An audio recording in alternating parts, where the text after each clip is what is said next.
Ladies and gentlemen, welcome to another episode of the Jim K. Ford Sens Nation podcast, and we are very pleased to be joined this week by former Ottawa Senator Brendan Bell, also a member of Team Canada back in the day, and we'll talk a little Sens here. There's a lot going on with the Sens, and it's been an interesting first 32 games, 50 games to go. First, let's bring Brendan on. How are things, Brendan? Wonderful, Steve. Thanks for having me on. I was wondering where you were going with that. Also former, I was like, what else have I done? Team Canada. Yeah, that whole thing's also coming up just right around the corner. Yeah, it's very exciting for sure. And I'm thinking about that out of the gate. I played minor hockey coming up as a teenager, like so many of our listeners did. And we'd go to Shawville or we'd go to Renfrew and all these little minor, small tournaments. And they were the most exciting thing in the world during the holidays, kind of another layer to Christmas. But what's it like to throw on the Team Canada jersey with all the hype and expectation and excitement that goes along with the World Juniors?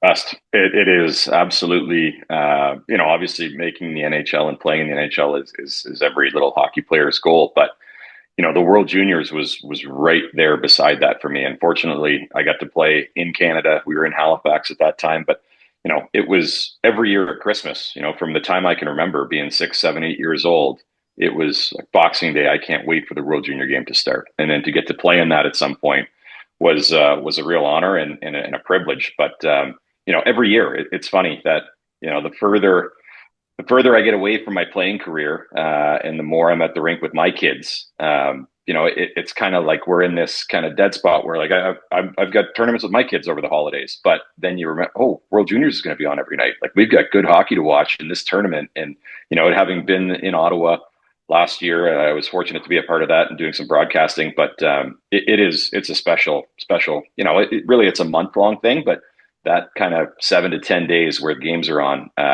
it's a special tournament. And, something that a lot of those kids, I hope they remember and cherish because, I'm now 22 years removed from having played in it, and it was still one of the greatest moments of my hockey career. What was the pressure like back then compared to how you perceive it now? Yeah, it was different. The world was different. We didn't have social media. We didn't have phones. Maybe we did have phones. I don't remember. But, we didn't have the constant bombardment of information.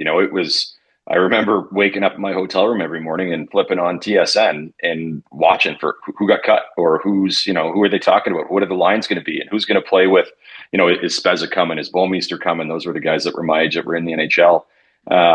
And that was really the only way for us to get our news versus now, I can't imagine being a 19 or a 20-year-old in a hotel room with all the access to information that you've got. And not only information, but access to rumors and access to gossip and all of it. So it was a different thing, but it was certainly a big deal. And the early morning phone calls and, you're just hoping that phone doesn't ring at 6 a.m. and you're not getting the call to pack your bags and meet them down in the lobby. It was a really, really cool experience, but it has certainly changed, I'm sure, over the last 22 years since I've been a part of it.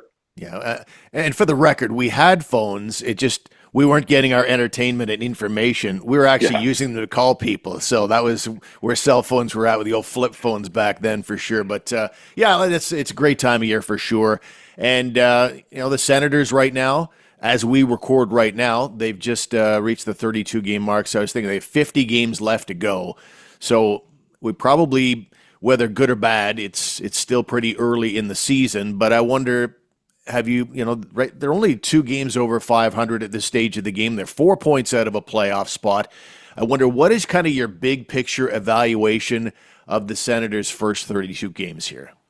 Well, it's funny. I was trying to, I went through some numbers this morning and put some stats on paper and kind of, compared it to what my expectation would have been at the start of the season. And so, they finally made the jump last year and became a playoff team. And so it's onward and upwards. And it's, let's not just make the playoffs. Let's win a round. Let's win a couple of rounds. Let's keep this group progressing. And so if you look at it very simply from the standings right now, it's a little disappointing, you would say. That being said, 4 points out of a playoff spot, only 32 games into an 82 game season, 5 points out of first in their division, 1 game in hand. It's just, I don't think I can remember. I can't remember a year where it was this tight. Where the league is this good, and specifically the Eastern Conference. that there's so many teams that are grouped so closely that if you go on a 2-game skid, a 3-game skid, that's you're talking about top of division to bottom of the conference. Like, it happens really, really quickly. So, on the one hand, I think that I don't think anybody would have seen this coming, that it would be this tight in the Eastern Conference. But it's not a good feeling, right? Because you lose a couple of games and it's like, holy geez, we're out of this, and we got to jump over 6 teams or 7 teams or 8 teams, and that's really the concern for me as they head into the back half of the season. Is you can't give away points. You can't, because every point matters, because you're not just 5 points back of first in the Atlantic. You got to jump over 7 teams to get there, and that's where the difficulty is, because with the overtime point, every point matters, and I think there's been a lot of instances. You can look at the advanced stats and look at their goal differential and look at the record and all kinds of different things and say, like, it's not bad. It's not bad at all, but it's just a function of the way that the Eastern Conference is playing out so far this year, that, man, like, anything could happen, and every single night is an important game. Any accounting for it, though? I've noticed the same thing. It's wild how tight everything is right now. Some have pointed to this is the eventual sum goal of the salary cap situation, the parity that comes with that. Some have suggested that as we go along here, it just sort of, these teams that are looking in terms of, okay, we're gonna turn this into instead of going for wins, we're gonna make sure we get that point. And so there's 3 points being, dished out after a lot of the games right now. Have you put your finger on any theory as to why the Eastern in particular is so tight? No, and I mean, it absolutely is the goal of the salary cap and of Bettman, and parity in the league, and you want everybody to be competitive. No doubt about it. Absolutely, you want any given year a team can rise and make the playoffs, and you can be good quickly. Right. That being said, it's hard from a general manager's point of view, from a coaching point of view, from a player's point of view, from a fan's perspective too. Is I kind of feel that amongst the fan base is that people don't really know what to think, and it flips so, like, the switch flips so quickly between, oh, they're no good and this isn't going to be the year, to, well, you know what, maybe, like, there's still a lot of hope here. Like, they're a good team, and there's just been my thing this year, I think, is there's just been so many ebbs and flows between, well, the penalty kill was terrible to start the year, still not great. The power play was struggling. Power play is really good now. Now we can't score 5-on-5. The goalies struggled a little bit out of the gate. Then the goalies went on a run, and now it's like, who are we? Like, what's the consistency level, and what can you expect any given night, any given week, really? Because for the most part, the efforts have been good. There haven't been a ton of games that I've thought, like, you got run out of the building, or didn't show up, or aren't playing the right way to their identity. Like, there's not a lot of those. It's just there's other good teams in the league, and some of the the standard hasn't been consistent across 32 games. Again, it's just been little things in their, not little things in their game, but pieces of their games that have either fallen off or picked up at certain times that are unpredictable. I think there's some fans in Sens Nation that listen to the post game when things aren't going well. They're giving up. That Minnesota lead, or that Minnesota game where they give up. They've just gotten back into the game, come back from 2-0, and then they give up a bad goal on a defensive meltdown at the end of the game. And that some fans listen to Travis Green afterward and they say, I'm happy with the way we're playing right now. We're just not getting rewarded for that. When you're coaching, talking to the boys, is that your message too, that you control what you can control, not so much the outcome, but the way you play? Like, are fans probably maybe, should they be looking at it in terms of, like, yeah, Travis Green is, saying a lot of the same things this year, but there's some accuracy to it? I would agree with that. And I think, it's a tough job being an NHL head coach, and not just from the outside pressure and the expectations that are placed on you from a fan base and from management and all of that, but also just from keeping a group motivated and staying on message and being consistent with that throughout the course of the season. Because I do agree with what Travis says in most of his press conferences. And it's a hard thing to do when you give up a lead, in the last minute of the game on really a sloppy, soft play, to say that, you know what, we played well tonight. We competed hard. We looked after the details. You did for 59 of those 60 minutes. But it's that 1 minute, it's the last shift of the game where like this is the National Hockey League. That shouldn't happen at the end of the game. But it does. And so you don't, kind of throw the baby out with the bathwater and just say, like, we got to be better. We have to be better. Well, yeah, you have to be better. But you know what? You're preaching a message to these guys about being better in your defensive zone, being more consistent coming up the ice together, like playing to your identity. And for the most part, they're doing that. And so you have to find those. I'm sure it's frustrating for a coach to have to lose a game like that, like the Minnesota game, and then have to go out in the press conference and give your guys some credit because you did play hard. You did play well for most of the game. Unfortunately, this is the National Hockey League, and most is not good enough every night. Like it's got to be good all the time, and that's a work in progress.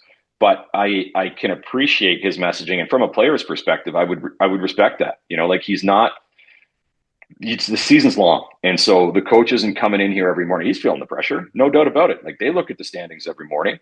They know how tight everything is, and they know that those little plays in a game can be the difference between a game and at the start of December or at the end of November can be the difference between you making the playoffs in April. Yeah. And so you really want to fix those details, and you really want to make sure things are perfect while recognizing that, man, it's a long season. And if I want my message to get through to these guys, and if I want to be on the same page with them, and I want them to believe in me like I believe in them, you have to be measured and you have to be patient. And that's hard to do when you look at the standings and look at the table. It's tight. It's really tight. And that puts some pressure on everybody. For sure. And Brady Tkachuk has been out of the lineup for a good chunk of the season, obviously, and he's back in the lineup. And a lot of fans are also looking, and some of them are confused by it, and some of them are wondering if maybe there's some deferring going on. Like I think about a Tim Stützle, who is obviously a big Brady Tkachuk fan, and is there some component of deferring to their conquering hero, their leader? Because people are looking at the record with Brady Tkachuk and without it. With Brady Tkachuk, they are 4-8 this season. Without Brady Tkachuk, they are 11-5-4. So people are going, at the very least, they're scratching their head, why would that be? And then others are saying that maybe there's something to it. Where are you at? Is that a coincidental type of a thing? Or is there some, obviously Brady Tkachuk is a tremendous hockey player and everybody wants him on their team. Literally every team in the league, Team USA has got him on their first 6 for the Olympics. But is there some effect to Brady Tkachuk disappearing from the roster and then reappearing? Yeah, you could say part of it is coincidence. Part of it is like when Brady got hurt at the start of the season, you thought like, let's see if they can keep their head above water. And I listen to all the same stuff as you do and as other fans do. And if we can stay around 500, if you can hover around 500 without Brady, you can just that'll be okay, and then he'll come back and everything will be great. Well, they did really well, really, really well. Record was great.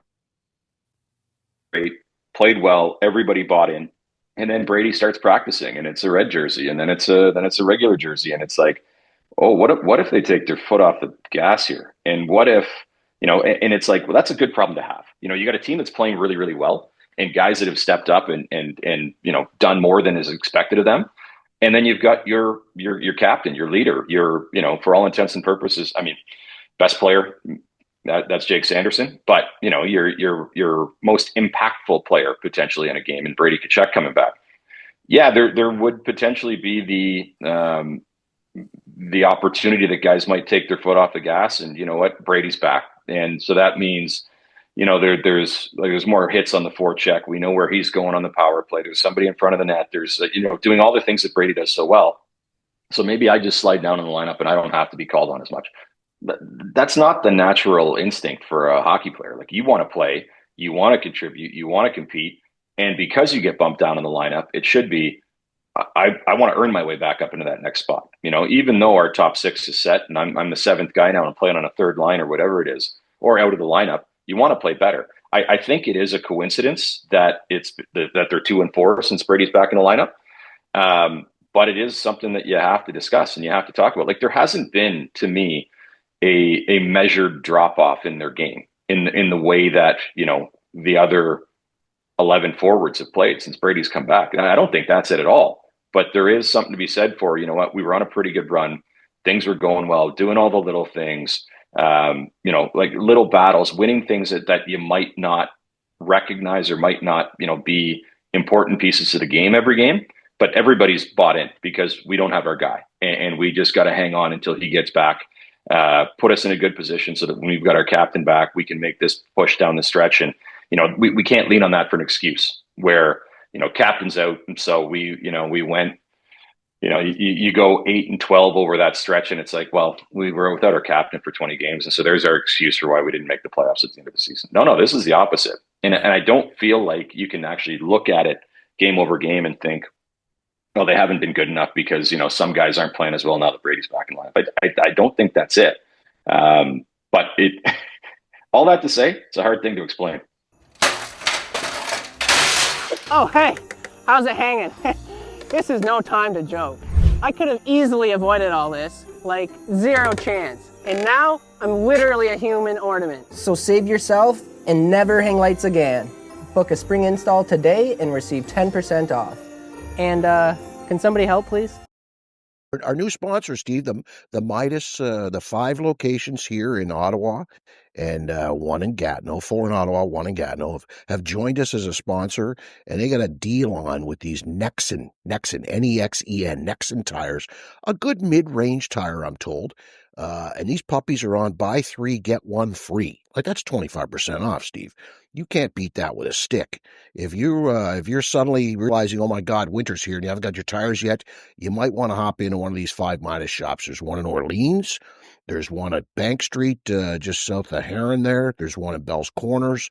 There's one at Bronson, just north of the Queensway. And of course, Gatineau, as I said. Any one of these spots, get in there, get some tires, buy 3, get 1 free on these Nexens. That's a hell of a deal.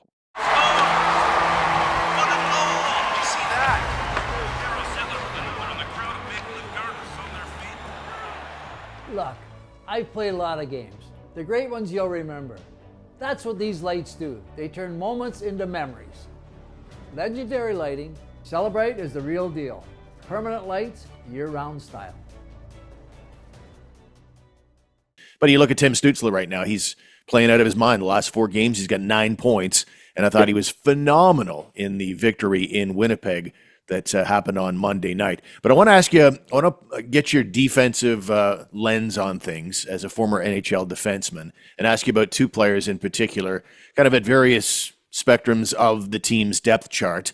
And the first one is Thomas Chabot. Those who listen to this program know that I've occasionally been critical of Chabot. And again, I'm looking at it through a certain lens of an $8 million a year player. So my expectations are a little higher than they might be otherwise because he's being paid very well. And I look at a player who's sometimes intensity-wise, when he doesn't have the puck, I'd like to see a little more from him. But now that in the whole subject about guys being absent from the lineup, maybe Thomas Chabot is a lot greater impact to this organization than I give it credit for because they clearly miss him, I think. When you compare him to some of the guys they're trucking out there on the blue line right now, he would be a massive upgrade on a number of them. Wouldn't you agree? Yeah, no doubt about it. And, Shabby's taken heat, to an extent, not even heat, but some criticism over the last number of years that, is it warranted? Is it not? Like he has had, I thought last year in the season prior, he had good seasons. He was good. And is that a function of Jake Sanderson being around and taking over kind of that number 1 spot and a little bit of pressure off of Thomas Chabot? And it's a fair point to raise that, he's making $8 million a year. So the expectations are high. No doubt about it. He knows that too. Everybody in that dressing room knows that. But I think that with the emergence of Sanderson over the last year or 2, Chabot's kind of where he should be. Like he's a number 2 or a number 3 defenseman. Like he's a minute muncher. There are holes to his game. I hear you. Like I've got eyes too, and I watch games, and there are games where you do want more. But at the same time, he puts up half a point a game. He can play on your power play. He can kill some penalties. He's a great skater, effortless, and he's a minute muncher. And that's kind of what they're missing right now. Like there's been at times over this season, you could argue that, the Senators haven't had a second pair for most games. Like whether that's Jensen, being out or not being 100% healthy and being asked to play up a little bit, whether that's Zub being out, Chabot being out, then you elevate Matt and Paolo and Clevin and Spence. Like there's just not as much depth towards the top of the group. Like you need somebody who can play in that top four regularly, and they don't have to be, somebody who's putting up, a point a game, or who, is an impactful, a difference maker every game. You just, as a defenseman, you need somebody who's going to eat 22, 23 minutes, not make mistakes, keep the puck out of your back of your end, get you out of your zone, transport pucks, easy entries into the offensive zone.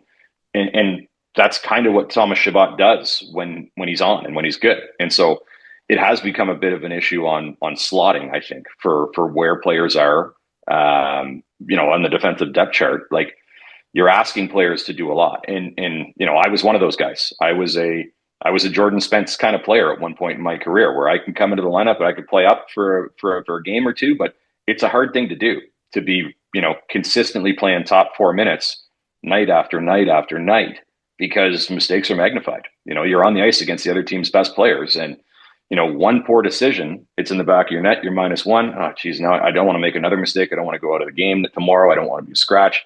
Well, I'm not going to be a scratch because, there's nobody else coming in. But it's kind of acclimating yourself to being a player who's, expected more from. And I think that they're just not quite at that point just yet. I wonder if you could reflect, Brendan, on the jump. We're talking about elevating within the NHL roster on the blue line, but the jump from the American Hockey League to the NHL, specifically Carter Yakemchuk. I think all the listeners right now understand that, the whole, what's that old adage, better overripe than underdeveloped when you arrive in the NHL, and a good long stint in the NHL or the American Hockey League can often do a young player some good. But this is a very early draft pick at 7th overall in 2024. And there are guys who are drafted on the defensive side of things in that same draft that are now in the NHL, like a Zeev Buyam or a Sam Dickinson. So fans look at that and they go, okay, when's Yakimchuk getting here? He got hurt on Sunday, so all bets are off for the time being. But what's your thought on how the Sens are handling things with Yakimchuk? Because I guess when you look at what's going on in Ottawa right now, maybe Yakimchuk is still got some development to do, but he might actually upgrade on what they have in Ottawa right now. How do you think they're handling things with Yakimchuk? Yeah, I mean, I equate it to green bananas at the grocery store, right? Where, man, that one looks good. There's not a spot on it. And, the right amount of sunlight and development over the next couple of days, that's going to be a perfect, light yellow banana, man. But, you got to put it in the bag, and you put it in the bag and it gets dinged up. And next thing you know, it's got a bruise in the back of it. Man, I don't like this banana as much as I used to like. And so I get the approach from Senators management. And, also I think a part of it is we're a little spoiled in this market with what happened with 85 over the last couple of years. Like that's 5th overall versus a 7th overall. Well, there's not much difference there. Like this guy's probably going to be as good as this guy is. No, it doesn't go that way. Like the development path for a first round pick defenseman is not typically what we've seen from Jake Sanderson. Like that's exceptional. And, so just naturally then Yakimchuk gets compared to Sanderson.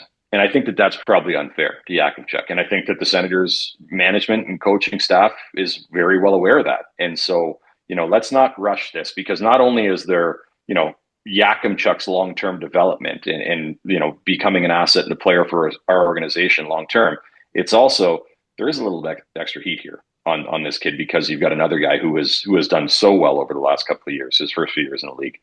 But, I think that similar to they're very different players at different stages of their career. But we talked about him just a minute ago, Jordan Spence. And you bring in Spence from the Kings, and there's a bit of a stopgap there where he's an offensive guy. He can play on your second power play unit. He can give you some minutes. He's creative with the puck. But he's also older, and he's not 19, 20 years old, where you bring him up and he makes a mistake and you've got him out of the lineup or down the roster or sitting on the bench for a third period or something like that, that has an impact differently on a 20-year-old kid than it does on a 25, 24, 25, 26. Don't even remember how old Jordan Spence is, but you kind of provide that bit of a stopgap. And if that doesn't work, and not to say that that's what's going on at all. I think Spence has had his moments this year, but if you get to a certain point where, based on our depth, we're going to have to bring this kid up. And, we're in the situation now where he's injured in Belleville, but you're going to have to bring him up and let's see what we got. And let's see if, the 3 months that he spent so far in Belleville is enough. Probably not. But can he give us a couple of games to the point where we don't have to worry about, are we hindering long-term development? And I'm sure that would have been part of the plan. Obviously, the injury kind of derails that a little bit. But, there's no recipe to this. Like, you can't say, 20-year-old defenseman, power play, good size, 1 year minors, 1 year in the minors, and then he's going to come up and play well. Well, it's all a function of, what's going on with the big club. How's he playing with the minor league team? Like, there's a whole bunch of variables that go into play. But I think that, I could probably safely say that, yeah, they're taking a more cautious approach with Carter Yakemchuk this season. And, he'll be here eventually. He'll be here eventually, or he'll be an asset that's used, to package off and go and get somebody who can help here in the short term. So, I'm okay with I totally get what the approach has been with Carter Yakimchuk. And I'd be lying to you if I told you that I've watched one of his games this season in Belleville. So I don't know enough on the book of how the season has gone for him, but I can see what they're doing, and I really don't have a problem with it. Yeah, I heard it was David Bell, the head coach of the B-Sens. He was on Brent Wallace's show, coming in hot, and he's getting big minutes. He's not being sheltered whatsoever, and that's very good for the development. I think if I have any issue from my limited looks, both at training camp and in practice, I see a defenseman that. He's got that Colin Greening speed where if you need him to go 200 feet, like one goal line to the other, and gets up to speed, his speed is fine that way. But I see a guy with kind of, as JR always used to call it on TSN 1200, kind of that muddy boot skater. Maybe not the quickest feet in the world. Have you had a chance to see him beyond? I know you said no games and everything, but have you had any chance to kind of analyze what kind of player he is and what makes the Sens so excited about him? Yeah, and I would agree with that. And that's I don't even think of it as muddy boots. I remember it from being a player and it's not a good word to have in your in your mind or in your lexicon when you're talking, but like hesitation, right. In that, do I go now or do I not go? Is it, are my feet, are my toes pointing up ice? Am I at the player? There's that second guessing that comes. And, because we were talking about him before, Sanderson, that's the stuff that he does so well and so effortlessly that makes the game so much easier for him. And yeah, his top end speed is off the charts, sure. But it's the little movements. It's the quick feet. It's the escapability. It's catching somebody when you get turned the wrong way, whatever it is. That it's a hard thing to learn and it's a hard thing to teach. And, the Colin Greening comparison is fair because it was, people know what you're talking about when you talk about Colin Greening. Yeah, he was super fast and super strong, but did it, where the little plays, you knew you were getting 100% all the time. Carter Yakimchuk's playing a much different position than Colin Greening played. Defense, there's intricacies, there's little things. And so, you can see that just in those two questions, the last two questions that we've discussed, that's why you stay in the minors. That's why you play big minutes, because those things have to get ironed out. Because if they don't get ironed out, or if you get thrust into a position where you're not quite ready for it, everybody sees that you're not ready. And that puck's in the back of your net and you're getting beat again and again and again. So get comfortable in situations where maybe that spotlight isn't on you and you're allowed to make a mistake and you're not worried about going in. That's the one thing where it was a different thing. I wasn't a first round pick and at 20 years old, they weren't talking about me playing in the NHL, but it was so much easier to play in the minors because I know I'm going back out. I can make a mistake and I'm still going to get 24 minutes tonight and I'm still going to go out on the first power play and I'm still going to kill penalties. That's a much better feeling and it's a much better way to play the game rather than in your own head thinking if I make a mistake, am I out next game and who's going out on the next power play? And, second guessing, and that's a natural thing to do. I know that I did it an awful lot, and I know from talking to teammates, having a beer after the game or going for a meal or something, the guys at the bottom of the roster, that's the way you think, and it sucks, but it's part of it. And so, being ready, it's not just physically in that, it's mentally, like being ready, being confident to know that I can play and I can go out, and I'm not worried about, am I coming in, am I coming out, who's playing ahead of me, who are my partners, who are they protecting me against. And so all I have to say, like, the development plan for Yakimchuk, I think, again, I'm totally fine with, because he's not quite ready just yet. So, a couple of questions before we turn you loose, because I know you're crazy busy. Let's divide the. We'll say we're at sort of a halfway divider point. 32 games in right now, with 50 games still to go. Can the Ottawa Senators make the playoffs if they get in the next 50 games the same level of goaltending they got in the first 32? No, there's too many points to make up, and there's too many other teams. Like I 8.79 save percentage right now for Linus, and a 3 even goals against average. 8.77 and 3.32 for Marilainen. Like there's all kinds of stats. You can go back over years of what you need to be a playoff team, and it doesn't start with an 8. Like the goaltending has to be better. And Ullmark there have been times this year where he's been fantastic, but I thought out of training camp, started the season, first few games, it was like there's a tough one every other night, and there's one just that you'd want back. And the thing that I think, just from a fan's perspective who used to play, is that, Ullmark will get on these runs, and I think we saw it last year too, where, for 8 or 10 games, like nothing gets by this guy. Like it's so easy and effortless and consistent. And then, it's back to like every other game, there's a weak one that goes in, or the timing of a goal is off, or just when you need a save, it's not always there. And it's unpredictable. And I think that that's the one thing as a player that you want, is just to know what you're going to get from the guy standing between the pipes. And again, like if you just, from a statistical perspective, no, it's not, like 8.79 is not going to cut it. Like it's got to be 9.05, 9.10 save percentage. Like you need saves, and you need consistency more than anything, I think. And it's not that it's been a roller coaster ride with Linus Ullmark where you don't know what to expect. It's just, when he's good, man, is he ever good. And it would be really good to see that more often. Like there's just, again, with how many teams are in the race right now, I don't think that you're going to be able to jump, that many teams in the Atlantic Division when your goaltending is below the league average. Agreed. And Brady Tkachuk talked about it after the nice victory in Winnipeg, that the Sens lead the league. I didn't look it up. I'll take his word for it, but the Sens lead the league in 1-goal losses, and that tells you they're close. And when, like you said, you can't have your save percentage starting with an 8.